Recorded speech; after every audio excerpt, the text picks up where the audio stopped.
আমাৰ অসমীয়া সমাজত বিয়াৰ লগত ওতঃপ্ৰোতভাৱে জড়িত হৈ আছে বিয়াৰ নাম।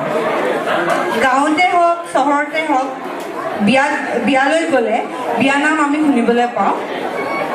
তেনে পৰিৱেশৰ সোৱাদ দিবলৈ আমাৰ মাজত কেইগৰাকীমান অতিথি মহিলা আহিব ষ্টেজত। আহকচোন বাৰু তেওঁলোকে কি কয়।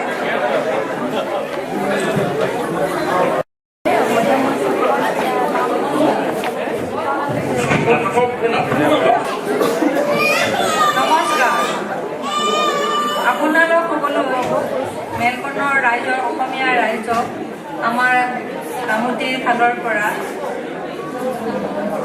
ৰঙালী বিহুৰ শুভেচ্ছা জ্ঞাপন কৰিলোঁ।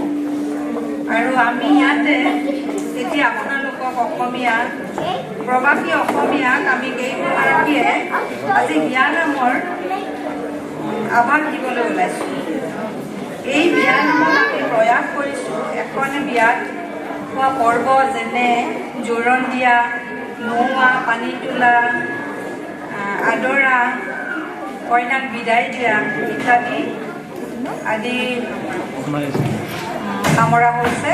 ইয়াকে আমি পৰিৱেশন কৰি ভুল-ভ্ৰান্তি দিবলৈ ক্ষমা কৰিব। অলপ শুনকচোন।